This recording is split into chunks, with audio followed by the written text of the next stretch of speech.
All right, everyone. Thanks for joining us for the third and final presentation on the science of science communication with Dr. Alex Kirkpatrick.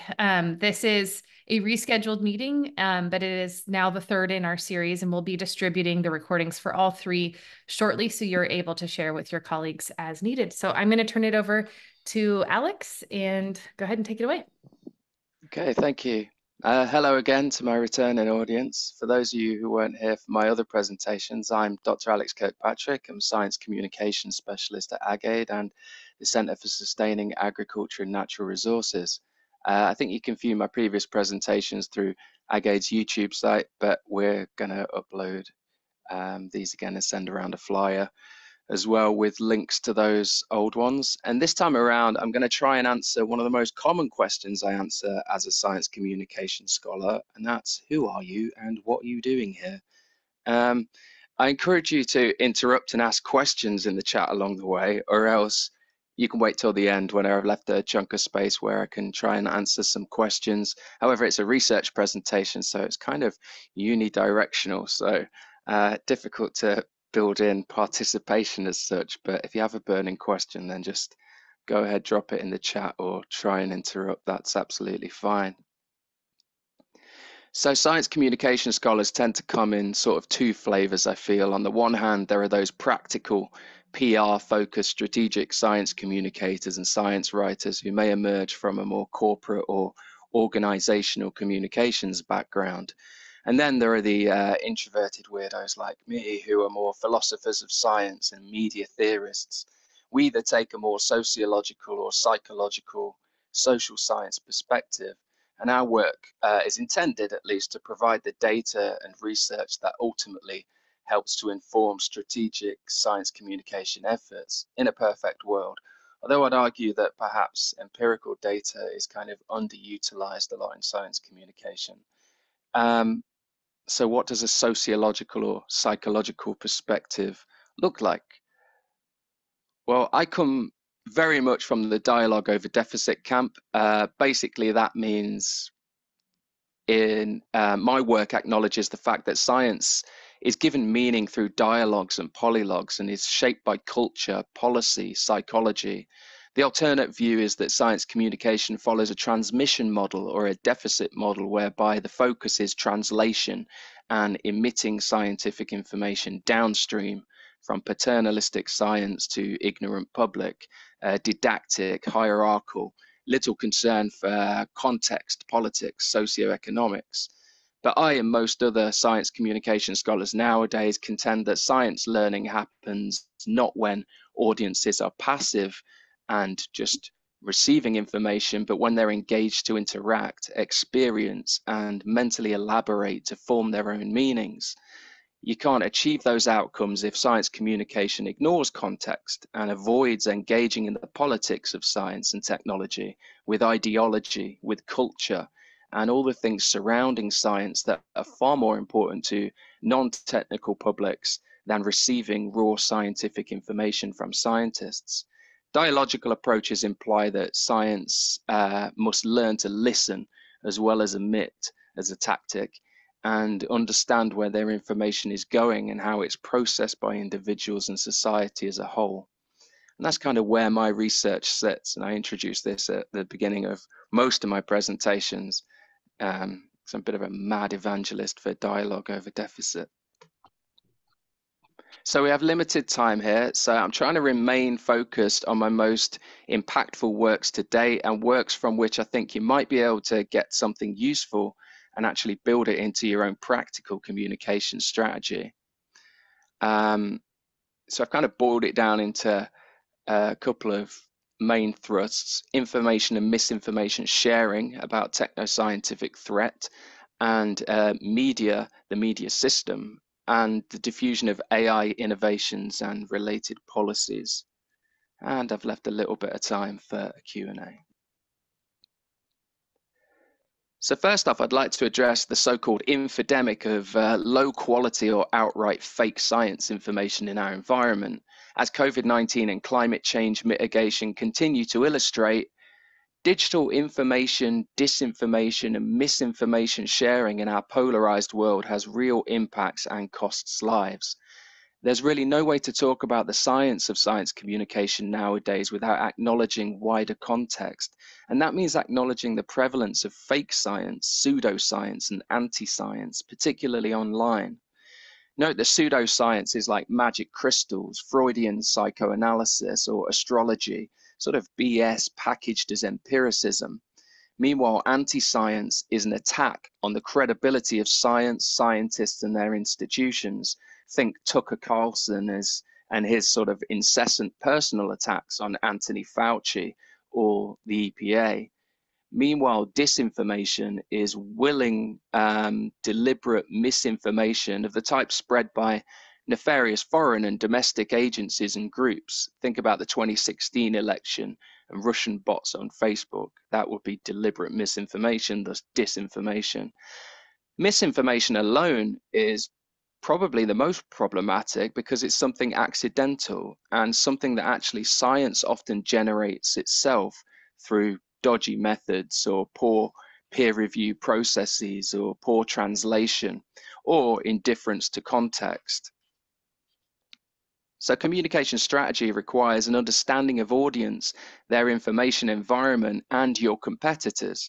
So you can learn a lot about the best and worst practices in science communication online by tracking the spread of fake science. Fake science is shared more widely, more quickly, and is often more salient than the real thing. Everyone knows their star sign, and many spread information about astrology online. Meanwhile, astrophysics, astronomy, and cosmology remain esoteric and inaccessible to wider publics. So I started getting really interested in science misinformation after I emigrated to the US in 2014-15, just prior to the 2016 election. I'll let you figure out what sparked my interest. I wanted to dig into why people chose to click share on scientific and pseudoscientific media.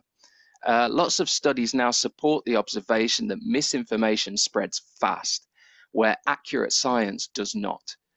Also, people click share instinctively and rapidly, and usually on the basis of headlines and leads. That's headlines and the short 2 or 3 sentences underneath it, rather than actually going into the article and reading it in full.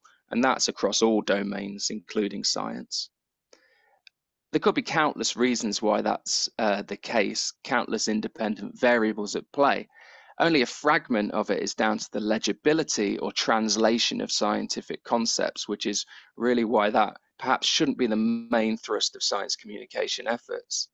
It seems to me like pseudoscience and anti-science has a more compelling story to tell.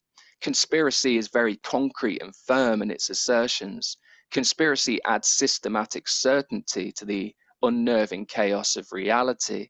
The primary psychological function of conspiracy may be to resolve uncertainty and the uncomfortable state of cognitive dissonance. In short, BS makes brains feel better, even if the conspiracy is terrifying. It alleviates cognitive strain. At least it offers a complete explanation and solid predictions. Better the devil you know. Whereas science often adds uncertainty and raises more questions, often complex questions that non-technical audiences aren't well equipped to resolve on their own without further intervention, and certainly not as mere passive receivers of content, as we often treat them. So I first chose a relatively benign bit of science misinformation to study, and this serves a positive purpose in experiments precisely because the information is probably not that salient to most people, which means it isn't laden in ideology. So arguably you get a purer response from audiences, a response about communication and media, not a response based on more fixed socio-demographic variables or prior exposure. So for this experiment, I went with Britain's most senior astronomer, Sir Martin Rees, who published some nonsense about the Large Hadron Collider. It cannot produce black holes. Sleep well tonight. It smashes subatomic particles into each other and measures energy on a quantum scale. So nothing to worry about on the macro scale, although for some reason he wanted us to worry about that. So there's a psychological theory called construal level theory that basically states that concrete subordinate mental constructs like a red rose are perceived as being more psychologically closer than its abstract superordinate parent construct like flower, or even more abstract and superordinate plant. Flower is general, plant is even more general, and rose is a specific type of flower. If you take a moment to kind of switch back and forth between your mental construals or your imaginings of a red rose to a flower and back again, you might feel your mind switch states between certainty and specific visuals to more fuzzy, generalized visions, as you'd expect. Though you might use either when referring to a red rose you see in the wild. Well, you might not this audience, but many folk do. The important part of that is that concreteness is related to psychological proximity, whereas abstractness is related to psychological distance. That is, a red rose may feel reflexively closer in space, time, believability, personal relevance than flower, which is nebulous. It sounds weird, but this is science of science communication, and a lot of data supports that psychological connection between primed concreteness and perceived nearness, and primed abstractness and perceived distance. Importantly, professional news gatekeepers look for proximity to their audiences when making deliberate, conscious choices about what to publish or what to leave off the day's agenda. How nearby is a story physically? How new is it temporally? Does it impact people like the people who use my media, social proximity? Is it believable enough to publish, or is it a waste of print? Probability. I think that audiences go through a similar process when deciding what news to share, albeit informally and reflexively, and probably subconsciously too, and in a matter of seconds opposed to during a meeting with editorial staff. After all, the editors and information gatekeepers are humans too. They may have long ago formalized what is a natural human instinct when it comes to proximity and information sharing. And I always think of howler monkeys, right, out in the forest. If it's near, they scream about it. I got it in my head that if a threat was portrayed using more concrete language, it would subsequently prime audiences' sense of proximity, which in turn would make the threat feel greater because it's nearer, and the information would become more shareable. For example, sort of robots will cause mass unemployment is more concrete lexically than artificial intelligence could instigate widespread replacement. One statement brings you crashing to the concrete earth, the other makes you ponder a little more, your head in the clouds. And I think the latter is perhaps more kind of symbolic of the sort of hedging and field specific lexes that scientists employ when communicating science. So I tested my hypotheses using two separate experiments on two discrete samples of folks living in America. In study one, I mimicked an online article from CNET, the STEM blog, manipulating the headline and lead for concrete or abstract lexis according to an empirically produced dictionary of English words that are scored for concreteness, which proves there really is data for everything. I also changed the source of the information from a highly qualified scientist, Sir Martin Rees, to a blogger, while keeping the name the same. I made a person up. I didn't use poor Sir Martin Rees, just on the off chance anybody knew who he was. In study two, I did the same thing essentially, but without the credibility manipulation, because spoiler alert, it made no difference whatsoever to shareability, whether this misinformation originated from a scientific source or an unknown internet blogger. I know the manipulation worked and that audiences found the scientists' information to be much more credible than the bloggers. It just made no difference to the audience when it came to decisions about sharing the information. Put another way, threat information from a non-scientist was just as shareable as the same information from an apparent expert. I find over and over again that credibility when it comes to scientists might well be recognized. It just might not be all that important to people when it comes to making behavioral decisions. And this is counter to what all the persuasion textbooks say should be the case. But I've never found it to pan out that simply in reality. The second time around, I focused on priming geographic proximity specifically by using the same message, but either mentioning a concrete point in space-time, Earth, or no real place at all, the planet. Concrete Earth, abstract planet, the only change in that message.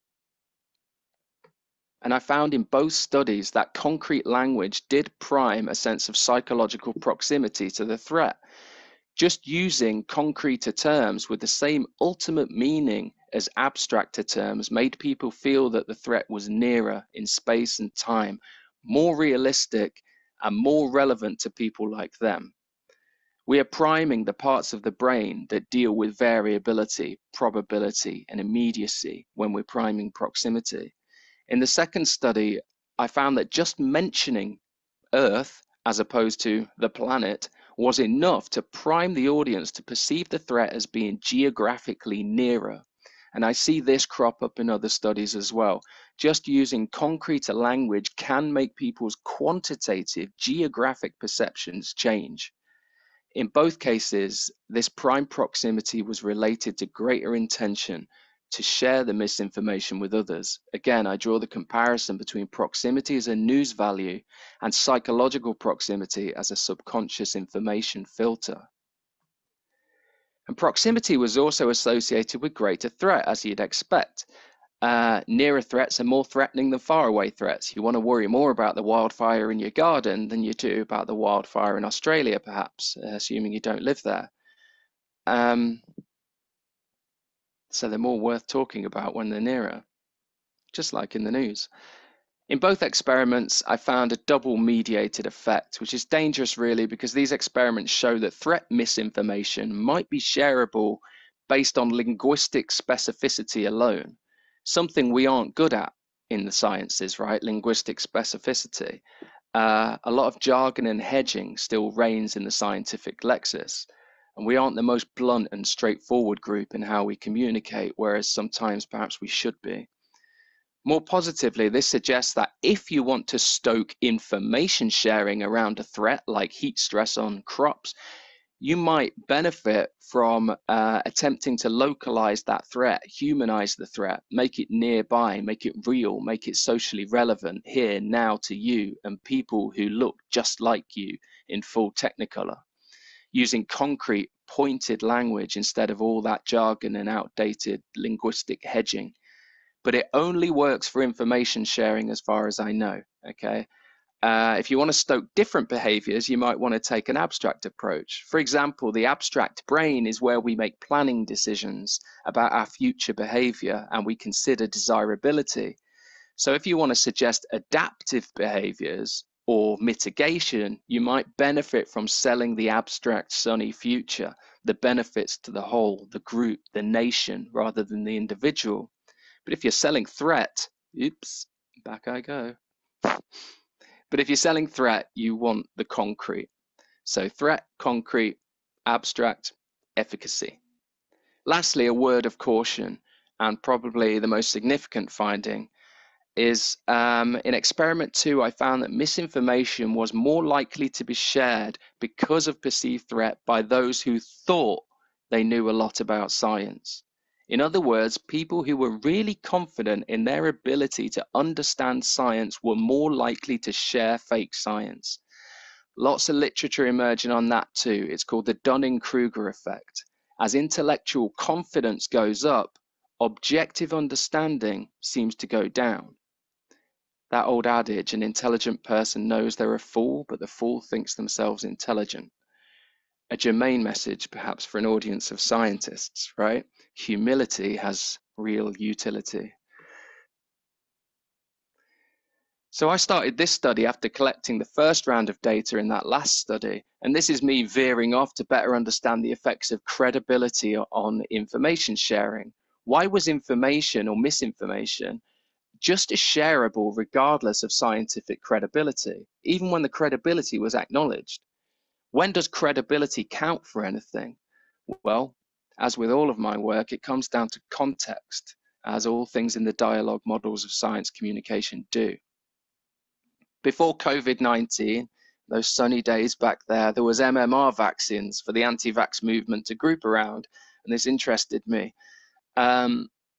Anyone who's been on YouTube knows that that platform in particular is full of top quality science communication videos from some of the top institutes in the world, but it also houses a vast array of anti-science and pseudoscience.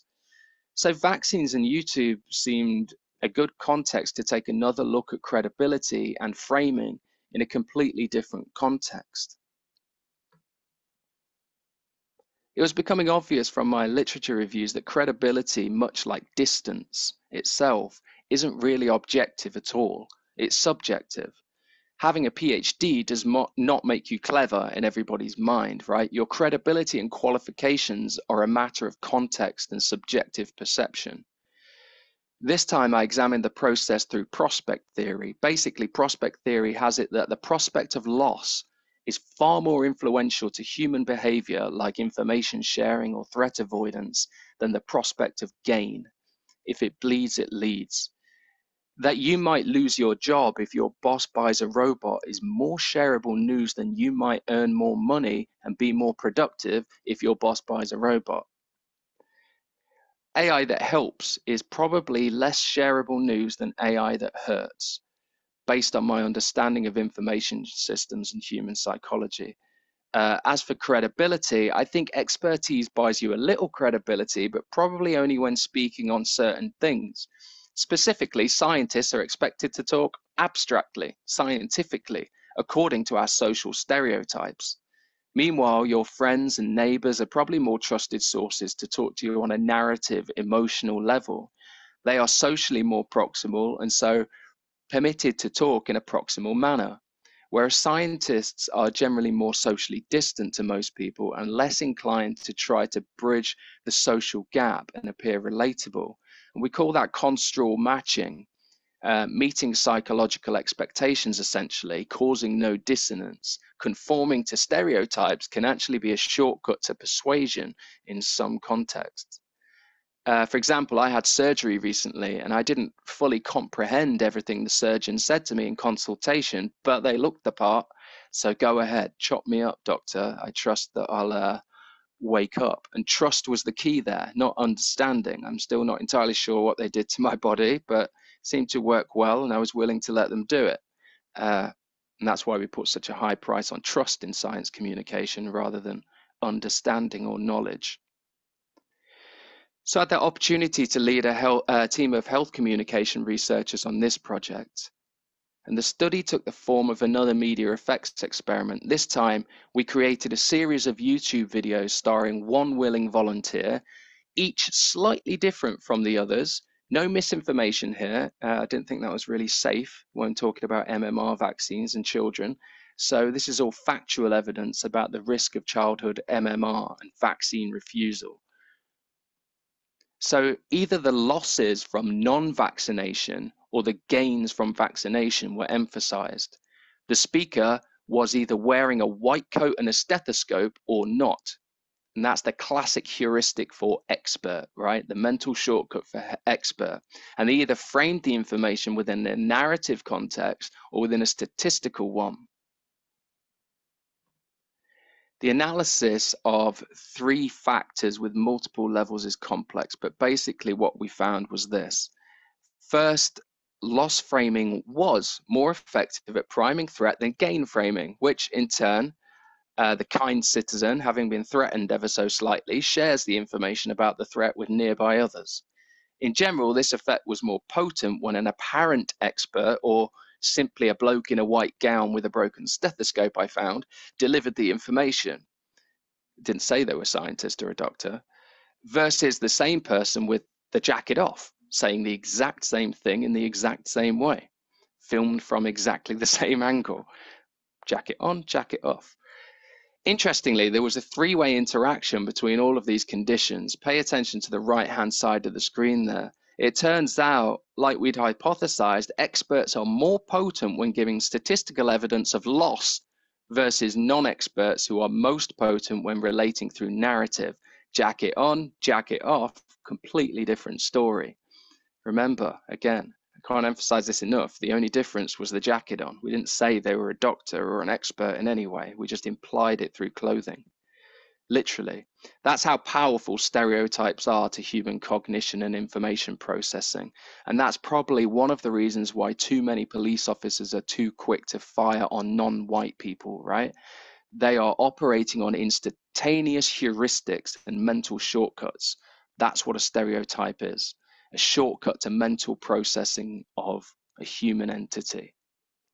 Meanwhile, we found that experts really aren't that influential when they're trying to tell personal narratives. Perhaps people feel this isn't appropriate for someone they assume is an expert based solely on their clothes, or perhaps the attempt at persuasion rebounds because it feels like manipulation by an authority. We call that cognitive reactance, of course. When we think an authority is trying to persuade us, we feel our autonomy is under attack. We reject the message instinctively. Whenever authority tries to relate to you on a human level, it can fall flat sometimes, right? It can feel forced. And I always think of those political ads at this time of the election cycle. National authority figures standing in normal clothes on normal farms, telling personal testimonials, trying to convince you they're just like you. Sometimes it can make your skin crawl and you're like, Kathy McMorris Rogers, you are nothing like me. But take off the literal and metaphorical white lab coat, the shield of authority and social distance, and storytelling is the most persuasive that a message can be. I.e., potentially using narrative is far more persuasive to human psychology than using statistics. I find this interesting though, because we put a high price on storytelling in science communication. But what I find is that this is only impactful if you manage to drop all the other scientific expectations alongside it. You can potentially exchange scientific authority for a more proximal, relatable credibility. But you have to first persuade the person that you have a lot in common with them. Humanize yourself, set the scientist aside, metaphorically, and only when common ground is established can you then rely on proximal storytelling. Context, again, is everything. You see, nothing is so simple as saying we should all tell more stories or eliminate complexity and statistical language, as is a common refrain in science communication. In some cases, you might want to rely on statistics to be persuasive, even if your audience hasn't got a chance at fully comprehending them. Again, I think back to myself in the surgical consultation. Not entirely sure everything that was going on, but I trust the dude in the lab coat. Go ahead, chop me up. Depends on context, right? To what extent do you fully comprehend every aspect of everything you hear? Do you understand the chemical makeup of all the medicines you take, or how your body absorbs it or makes use of it? You're not like me if you do. Trust got you there in the end, and the mental shortcuts you have about medicine and medical authority. Context is key. But how might this relate to the spread of threat information about AI specifically? That was my next step because, you know, as time went on, AI became this huge issue. Not that it wasn't before, but it became a salient issue, I should say. More non-experts and non-technical audiences started to grapple with the concept. So I'd first fixed in my head that audience information and misinformation sharing was key to generating societal meaning of any science, including AI. I found that psychological proximity was not only transmissible through media, but hugely influential when it came to sharing information about risky science and technology. That's important for anyone working in AI because AI has been pre-packaged as a threat. However, the abstract far future threats of Skynet and machine general intelligence aren't what's going to stoke the most widespread information sharing in the near term. The proximal, more realistic threat of AI is in terms of employment and automation, according to the press and publics at large. And this is something many of you are actively working to achieve, right? Automation. And we'll get into how that's kind of problematic from a communication perspective. But I started to build out from there and tried to see how my construal level theory backed hypotheses interact with more established theories of framing. Episodic frames are those that frame a story within a specific context. For example, an episodic frame could be a story about automation that focuses on the impacts of robotics at a specific poultry processing plant in Ohio.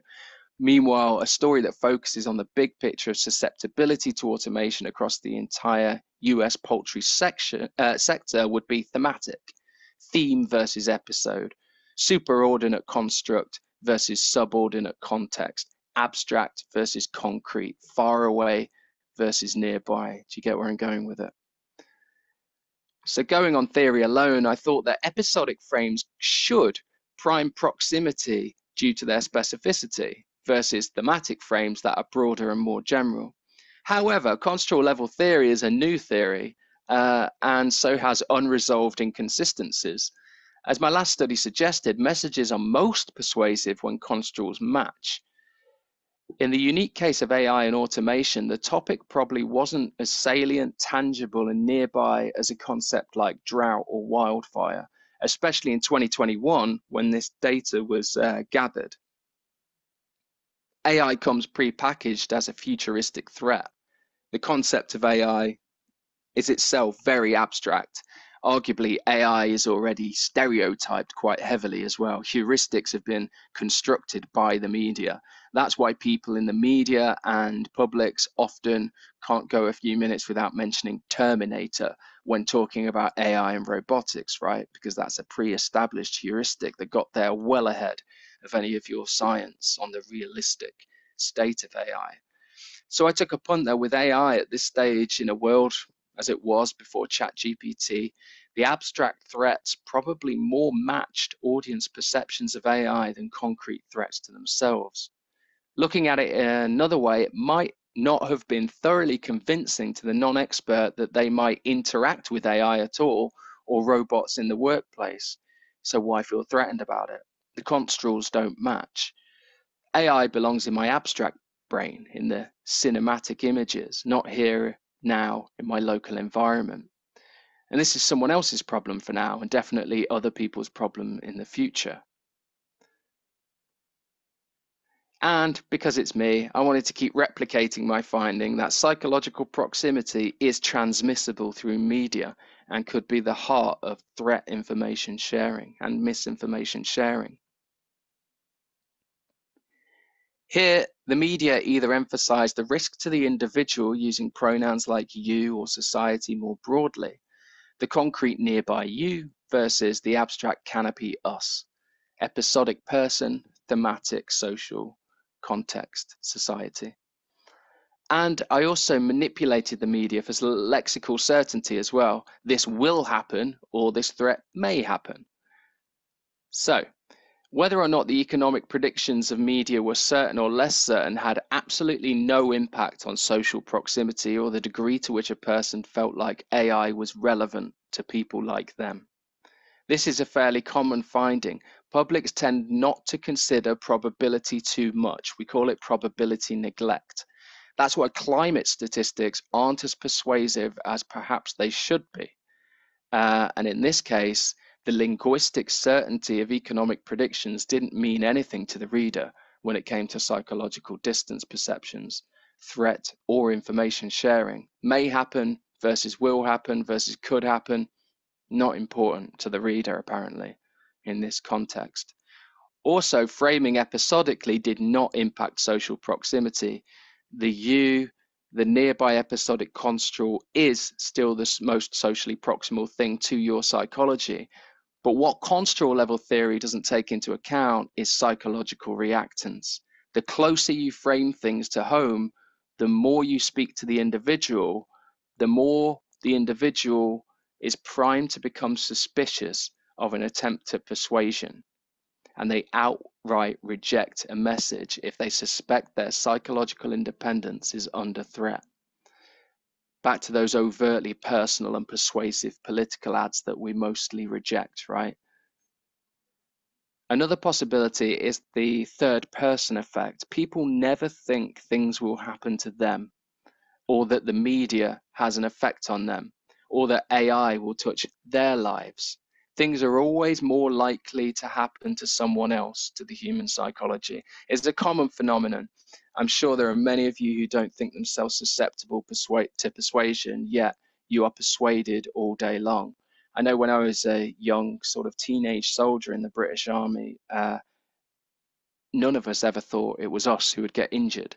And yet, of course, some of us got injured and worse.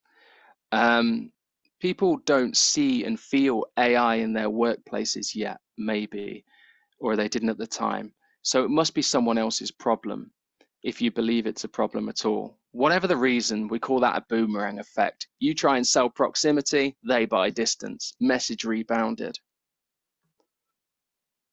But emphasizing the threat to the group is more subtle, less direct, less obvious. And reading the thematic societal risk appeal primed social proximity over controls and individual framing. So while egocentric thinking didn't prime a proximal perspective, thinking about similar others in the workforce did. AI is not necessarily a threat to me because I'm invulnerable and bad things don't happen to me. But oh no, other people who are exactly like me economically and in every other way are definitely susceptible. And I'm worried about them. And that's probably a little projection, perhaps, right? And where the threat is close to home, the threat seems greater. And if it bleeds, it leads. A risk shared is a risk reduced, psychologically speaking. So again, a special mention to proximity alone. Psychological proximity doesn't have to be a factor only in risk information sharing. Even without going through risk first, proximity was again strongly related to sharing. So whatever the subject, if you want information shared, if that's the behavior you're strategically seeking through your communication, you really want to think best about how to achieve or prime psychological proximity in your audience. And there's lots of literature out there on the techniques, especially regarding climate change, where it really benefits you to prime psychological proximity because it is a realistic threat. It is right there. And you want people to feel that. And you can't do it with statistics alone, as I've hinted at. But there are other ways, even just switching up your Lexis or changing the style of photograph you take, that experiments have found are capable of priming that proximity. And just as media gatekeepers look for proximity before they share news stories, the individual reflexively feels proximity before they decide to share information again. So proximity is key only to information sharing, as far as I know. So related to these, a couple of related works there. The first is just an overview chapter of misinformation in our brave new world. The second is a survey study about who is actually likely to be sharing and creating AI information online. In short, it seems to be people who have more exposure to AI through news media, right? Social media and blogs, as we'd expect. Again, proximity is key to sharing, even on a more habit, longitudinal context, not just in reaction to framing. And it seems the extent to which you expect AI to enhance your performance is a key driver of information sharing habits surrounding AI. The better you think it's going to perform, the more you want to share information about it. Note that this doesn't mean you're sharing positive things about performance. Only a highly functioning and efficient AI could take over the world and eradicate humanity. So perceiving a great performance from AI or an optimal performance doesn't necessarily mean you're sharing good information about it or that you're even happy about that performance. But performance expectancy is a key driver of IT adoption. But when it comes to AI, it might take on a different context. Things can look bleak from the uncanny valley. And that brings me to my other main thrust. Media use and its role in public understanding of new technologies and their associated policies. Scientific policy is just as much an innovation as science itself. I like to monitor the drivers of both technology and policy innovation and acceptance. Science, just like everything else, I'd argue, is a political act. And AI is important to society and agriculture for a host of reasons, but perhaps chief among them is the uncertain impacts of automation. So I wanted to know, do people who pay attention to news about AI also fear it and its economic impact specifically? It seems to me that the narrative is often one of economic loss in the short term and human annihilation in the long term. So it makes sense that thinking about automation is more associated with automation anxiety than it is with, say, hope and joy. I don't see a lot of hope and joy surrounding AI and automation in the news. And if people are fearing AI because they are paying attention to the issue, do they also support the notion that people should be paid a living wage by society regardless of whether a robot takes their job or not? Traditionally, lower income households are most impacted by industrial revolution. And so it seems the media emphasize those effects more. So I thought it likely that lower income workers would have more negative effective reactions to the issue of automation than higher income workers. And I look at this universal basic income in the American context now, but it's an extremely popular idea in a more left-leaning kind of democracies in Europe. To get at these hypotheses, we use second-hand data this time around from Pew Research Center. Their samples are probability samples and generalizable to the broader US population, unlike experimental data or non-probability survey samples. In other words, they have a lot more money for surveys than I do. And if their respondents are thinking it, then it's extremely likely the rest of America, or a good portion of it's thinking it too. So we found that people who were thinking, hearing, talking about automation more, paying attention to media more, were more anxious about AI and robots in the workforce. And the more worried they were about automation, the more they supported the notion that society should pay everyone a living wage, regardless of employment status.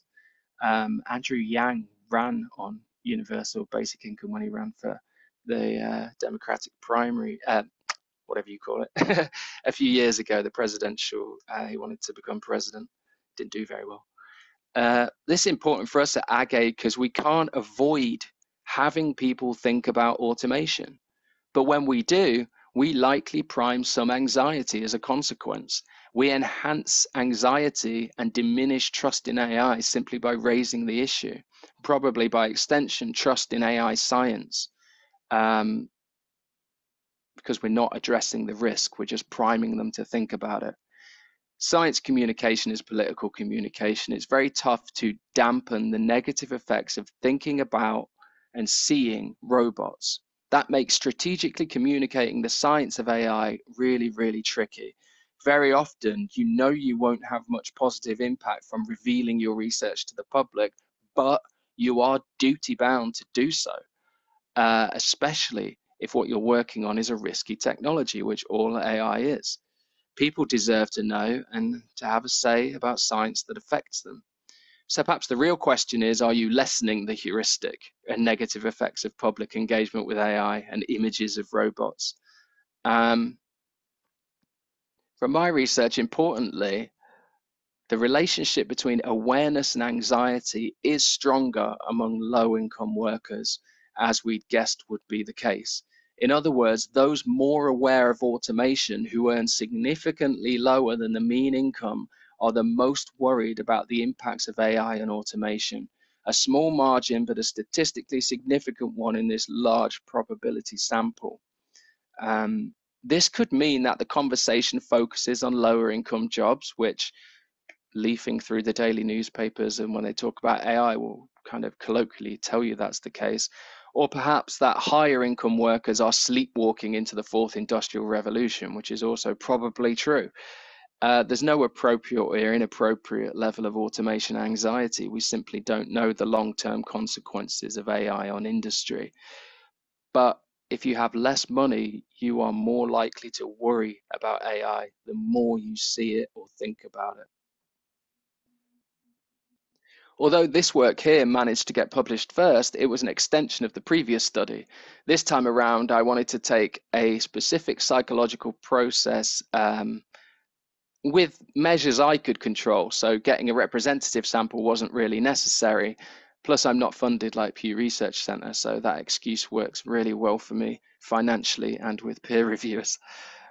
this time we found specifically that paying attention to AI in the media, not just broadly thinking about the issue, but specifically seeing it in certain forms of media, was associated with greater perceptions of economic risk. This cognitive evaluation, in turn, was associated with negative emotion, fear specifically. And fear was in turn associated with lower evaluations of AI's potential to help. And that indirect path was valid.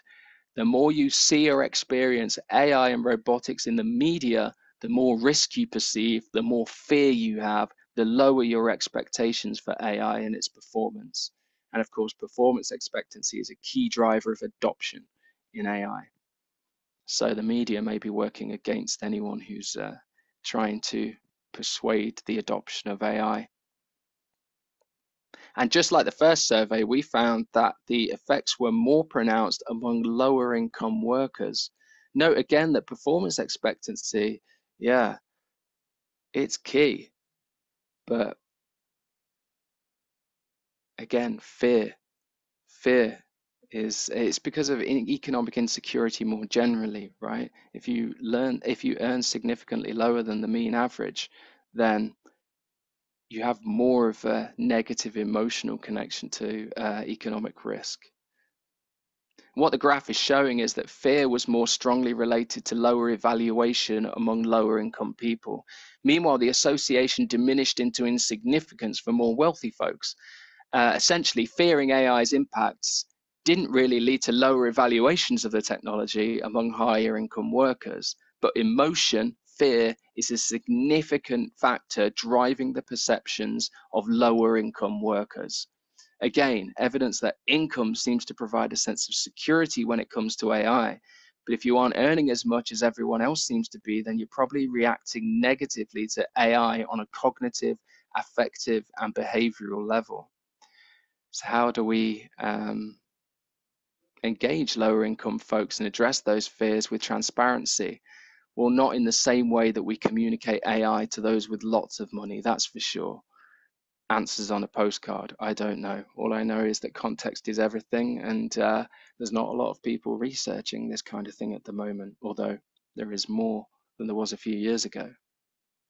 So in related works, I looked at public supports for smart meter policies back in a pre-COVID world where smart meters seemed terribly important to me.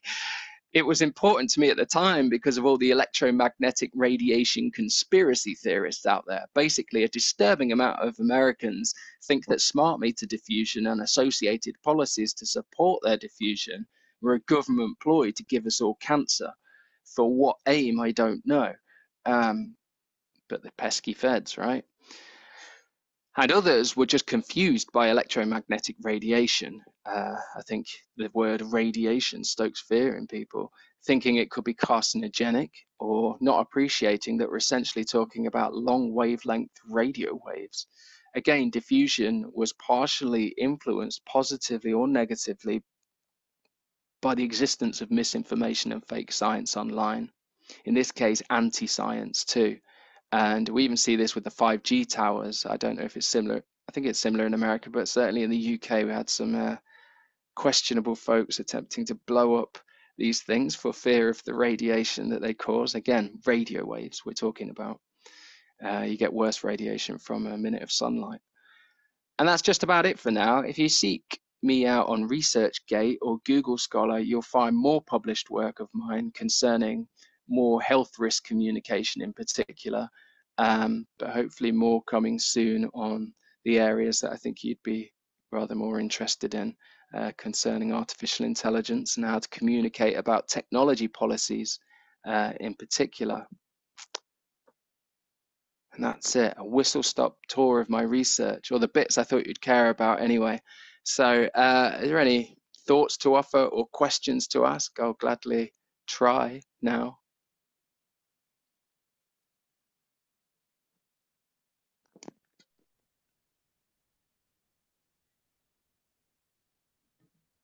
Just a fantastic overview. I hope more people get to watch this, and thank you so much. I loved learning about your work. Thank you very much. Yeah, it's a great talk. I'm really thankful for the talk. I was wondering about, let's say, ideas like universal basic income. Um, yeah, you said that people on the low income are more kind of interested in those ideas, but isn't it kind of insurance policy against risks for everybody, and hence is it not a worthy idea to explore more, regardless of Yeah, status? I I think well, from the European perspective, it's certainly gaining a lot of popularity. But as you Mm, can imagine, like logically, it makes perfect sense, right? If mm, everyone in society, regardless of their income, gets $1,200 a month to live off, then it matters less the economic threat of whether we start really replacing workers or optimizing factories and farm operations without, workers. However, such ideas are obviously packaged in well, they bump up against some serious ideological flack, mm, right? Because mm, all these things start off being a good idea and they burgeon and they spread, they diffuse through society much like any other idea or science does, mm, until they become so salient that they become a real national kind of dialogue kicks off. And in America, of course, it's be very easy for the right wing to call this a sort of communist or a socialist sort of mm, agenda, and that even happens in Europe as well. mm, That once you start bumping up against conservative ideologies, or this starts becoming a salient idea to the mega wealthy, then it starts to become a real problem, right? There are mhm, lots of policy ideas that would be great for us to adopt, and makes you wonder why we don't have things like universal healthcare. Most people agree these things are a good idea and they work well in European countries to mhm, differing extents.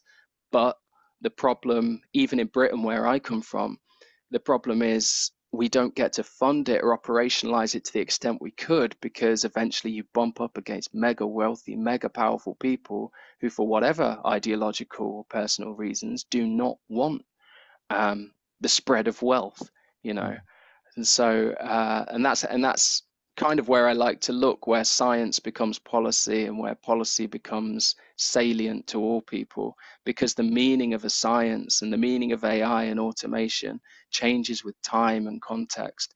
And yeah, and I think potentially the idea of universal basic income, um, while it might take hold a little bit more in Europe, and it seems to be taking hold a little bit over here in a more minor sense, mm, I just don't see the American public or the American kind of political system being able to kind of accept that in the long term. Maybe on a state level, I'm not mm. sure. Yeah. But it's a growing idea and a controversial one, which is why I like looking at it. Mhm. Yeah, thank you. That's a great answer. No worries. Hi, I really liked your talk. And it made me think of a news article. I heard the story on NPR where they said that ChatGPT is now being programmed to be more conversational when it's verbal. And the goal, like including sarcasm and laughter and stuff like that. And they said the goal is to make people who use it consider ChatGPT part of the team. So, I was wondering, how do you think people who might use ChatGPT will perceive that if they are not in a team, yeah, if they are, say, lower income or not in a team working mode? Yeah, it's interesting. I don't know. I'd like to look into that. But what I do kind of suspect and what I see in the literature is that people are far more prone to anthropomorphizing AI and robotics than they are to anthropomorphizing human scientists. You know what I mean? People find it very easy to relate and to personify algorithms. And so I think people will naturally kind of just accept that. People aren't at a point where they're suspicious to the point that they'll rebound messages from these large language models and things like that, to the extent that they do with scientists and scientific lexis, probably because it's not, it doesn't bump up against ideology perhaps as much as science does in the modern world. I don't know, but I certainly think that's a good idea from their perspective, because the more they can anthropomorphize it, the more they can humanize it. What they're essentially doing on a psychological sense is reducing cognitive load, right? Reducing stress on the receiver of the information, which makes information processing really fast and really easy and really effective because it's familiar. And then if you take the other side of that, scientific lexis and how we try and communicate, we're a lot of the time adding cognitive load, right? We don't communicate in the most natural way. We use a lot of field-specific lexis. We hedge quite a lot and talk in uncertain terms, or we have a tendency to. And I think that's where we, on the other hand, increase the stress on people's brains as they try and to evaluate and process what we're saying. Now, that might work in a classroom environment, right? Because you want people to elaborate and engage deeply and try and figure out what's going on. But in public science communication, it's difficult. But ChatGPT benefits, and large language models in general, I think, benefit from moving at a pace that's so much faster than public understanding. So people don't necessarily eye it with this level of suspicion that a critical kind of AI scientist may. They just accept. And the more natural they can make that language, the more natural processing happens, the more expedient that communication is. And I think that's why people like using these large language models anyway, right? It's very intuitive to people. It's a nicer way of searching for information. So I think from their perspective, where they want more users, it's going to work well for them. From my perspective, I know that large language models have a tendency to hallucinate quite a lot and come up with facts that don't exist. And so if you're making that very easily digestible, again, we come back to misinformation and fake science, when you're potentially spreading a lot of concrete, easily understandable, usable BS, right? Instead of what I'm trying to sell you, which is reality, which is complex and takes a lot of explanation and causes a lot of cognitive load, which people hate. Thanks. No worries. I'm going to stop the recording.